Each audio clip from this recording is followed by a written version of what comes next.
बाबा साहब की एक सच्ची कहानी, जिसे सुनकर आप सोचने पर मजबूर हो जाएंगे कि एक व्यक्ति के अंदर इतना दिमाग कैसे हो सकता है। कोई महापुरुष इतना दृढ़ निश्चय वाला कैसे हो सकता है। मैं चाहूंगा आप इस वीडियो को पूरा देखिए।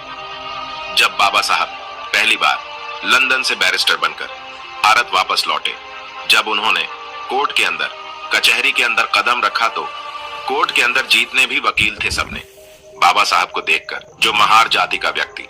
और ये आज काला कोट पहनकर हमारे कचहरी के अंदर आ गए और बाबा साहब अंदर जाकर अपना टियर ढूंढने लगे। सबके पास अपना अपना होता है। बैठने के लिए जब बाबा साहब को कोई ठिकाना नहीं मिला और बाबा साहब ढूंढ रहे थे, तो जो दूसरे वकील थे उन्होंने बाबा साहब की ओर डॉन कसते हुए बोला। इट्स बाबा को चिढ़ाते हुए कहा, अभी वो बैरिस्टर, तुम तो बहुत पढ़े लिखे विद्वान, तुम्हें क्या जरूरत है कचहरी के अंदर बैठे, लगाओगे तो तुम्हारे दुकान चल जाएगी। लेकिन बाबा साहब ने उसकी वो स्टॉट मारने को गलत नहीं समझा। बाबा साहब ने बात को बुरा नहीं माना और मुस्कुराते हुए बोला, तुमने ठीक कहा। और बाबा साहब ने कचहरी के बाहर एक जगह जाकर अपना ठिया जमाया, वहां साफ सफाई कर वहां बैठ गए। तब बाबा साहब के पास छोटे मोटे केस आते रहे और रोजी रोटी चलती रहे। हल्का फुल्का बिजनेस बढ़ा, कारोबार बढ़ा, और उसी दौरान एक सेठ और सेठानी, जिसका इकलौता बेटा था, उसको उस सेठ और सेठानी पूरी मुंबई में कोई ऐसा वकील नहीं छोड़ा जिसके घर वो ना गए हों, जिसके पास भी जाते और जिसको भी फाइल दिखाते अपने बच्चे की, वो मना कर देता है कि आपका बच्चा नहीं बच्चे बच पाएगा। उसने बहुत पैसा खर्च कर दिया था उस सेठ ने, और वो सेठ वकील ढूंढता ढूंढता पूरा मुंबई को खंगालता हुआ उसी के चेहरे के अंदर पहुंचा, जिससे बाहर बाबा साहब बैठे थे। दलितों के मसीहा भीमराव अंबेडकर बैठे हुए। उस सेठ अपने बच्चे की फाइल दिखाई, अपने इकलौते बेटे की फाइल को दिखाई, तो किसी भी वकील ने उसकी फाइल नहीं ली। सभी ने इनकार कर दिया और कहा, इस कुछ नहीं हो सकता, तुम्हारे बच्चे को कोई नहीं बचा सकता। उस सेठ ऐसे ऐसे बड़े बड़े वकीलों को दिखाया जो कानून को अपना घर मानते थे, जो बोलते थे कानून तो हमारे मुट्ठी में है।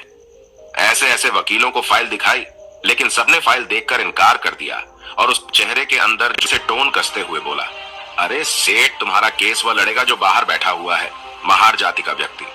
वो बहुत विद्वान, वो बहुत पढ़ लिख कर आया है। वह बाबा साहब पर डोंट कस रहे थे, दलितों के मसीहा पर डॉन कस रहे थे, वो बाबा साहब को चिढ़ा रहे थे। सेठ मन से रो रहा था। उसे आशा की एक किरण चाहिए थी, बस क्योंकि उसका इकलौता बेटा जिंदगी और मौत में अटका हुआ था। और जब उस सेठ ने उस वकील की बात सुना, तो सेठ उसकी बात मानकर वहीं बाबा साहब के चरणों में गिरकर कहा, हे बैरिस्टर, हे बाबा साहब, मेरे बच्चे को बचा लो। तो बाबा साहब ने सेठ से कहा, उठो, मैं क्या कर सकता हूं, मैं क्या मदद करूंगा तुम्हारे। यह फाइल तुमने कितने ही वकीलों को दिखाया होगा, तुम वही जाओ, मैं क्या कर सकता हूं, मैं तो बाहर जाति का हूं, मैं लिए जाति से हूं। तो सेठ, आप बहुत बड़े वकीलों को दिखाओ। सेठ ने बाबा साहब की शक्ल देखकर कहा, नहीं, अगर मेरे बच्चे को कोई बचा सकता है तो बैरिस्टर आप बचा सकते हो मेरे बच्चे को, वरना पूरी दुनिया की कोई ताकत मेरे बच्चे को नहीं बचा सकता। मैं आपका चेहरा देखकर बता रहा हूं। बाबा साहब, आप मेरी बात मान लीजिए, ये बैरिस्टर, मेरी बात मान लीजिए। मैं तो एक बाप, मैं इस पीड़ा को सहन कर लूंगा, लेकिन जो उसकी मां है, जब उसे पता लगेगा कि उसका बच्चा नहीं रहा, तो वह भी उसके गम में मर जाएगी। मेरे घर से 2 अर्थियां उठेंगी, बाबा साहब, 2 अर्थियां उठेंगी। मेरा बड़ा बिजनेस है, कौन संभालेगा, क्या करूंगा मैं इसका। जब बाबा साहब ने सुना कि उसकी मां मर जाएगी, तो बाबा साहब को वह बात याद आई। जब बाबा साहब छोटे थे, बाबा साहब की माता हेमाबाई ने एक बात कही थी कि भीमा, अगर कभी जरूरत पड़े किसी निर्दोष की जान बचाने के लिए, अगर किसी अच्छे काम के लिए झूठ भी बोलना पड़े, तो संकोच मत करना भीमा, संकोच मत करना। और बाबा साहब ने फाइल देखी और फाइल देखकर बोला, सेठ, ये बसी और वकील को तो नहीं दिखाई।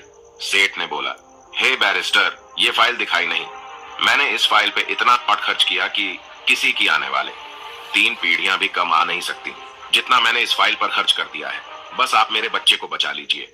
वह हाथ झुककर गिड़गिड़ा रहा था, बाबा साहब के चरणों में गिर रहा था, बाबा साहब के सामने हाथ जोड़कर खड़े थे। बाबा साहब ने उसकी पीड़ा देखकर कहा, जाओ सेठ, मैं तुम्हारे बच्चे का केस लड़ूंगा, जाओ। और जब बाबा साहब मरा और उसने बोला, मुझे यकीन है बाबा साहब, मेरा बच्चा अब बच जाएगा, जिंदगी और मौत में बस 10 दिन का फासला था, फांसी को बस 10 दिन बचे थे। कचहरी लगी, अदालत लगा, कोर्ट लगी। कोर्ट के अंदर दोनों पक्षों के वकील आए। जब बात बोली गई तो जज बोला, अंबेडकर, तुम कुछ दलील देना चाहोगे? तब बाबा साहब ने बोला, नहीं जो साहब, आप अपना फैसला सुनाए, मैं कुछ नहीं कहूंगा। सेठ ये सुनकर संकोच से आगे वह सोच रहा, मैं तेरे बच्चों को बचा लूंगा, लेकिन इसलिए तो कोर्ट में अपनी कोई दलील भी नहीं दे रहा है। बाबा साहब ने तो बोल दिया, नहीं जय साहब, आप फैसला सुनाओ। वह सेठ मन में कह रहा था, अंबेडकर, तुमने अच्छा नहीं किया बैरिस्टर। मैंने बड़े आशा के साथ यह फाइल तुम्हारे पास लेकर आया था। मैंने तुम्हारे चेहरे को देखकर बता रहा था कि तुम मेरे बच्चे को बचा लोगे। और जब फांसी की सजा जज ने सुना दी और जब उस लड़के को फांसी की सजा देने के लिए लेके जा रहे थे और उसके गले में अभी फंदा डाला ही गया था कि आपने फांसी की सजा दी थी, आपने मौत की सजा नहीं दी थी। इसी तरह उस लड़के की जान बच गई। देखिए उनका दिमाग ऐसे थे बाबा साहब अंबेडकर। उसी दिन से यह कार्रवाई चली आ रही है कि सजा ए मौत, यदि किसी की मौत की सजा देनी होती है तो सजा ए मौत कहा जाता है। यह नहीं कहा जाता कि फांसी की सजा। बाबा साहब ने कहा, बस अपने फांसी दी थी, मौत नहीं। और यह दिमाग देखकर बड़े बड़े वह सभी वकील जो बाबा साहब पर टॉन्ट कसते थे, जो उन्हें नीच बताते थे, चुप हो गए। पर हमारे बाबा साहब शरीर की तरह उस बच्चे को छुड़ाकर उस मां के पास ले गया। कहा, यह लो तुम्हारा बच्चा। इस तरह भाव साहब ने उस निर्दोष की जान बचाई। ऐसे थे बाबा साहब भीमराव अंबेडकर। और निचले जाति और महिलाओं, मजदूरों को अच्छा जीवन देने के लिए बहुत कुछ सहा है, बहुत सारे संघर्ष लड़े हैं। वो मरते दम तक लोगों के भलाई के ही बारे में सोचते रहे। दोस्तों, आज की वीडियो में बस इतना ही।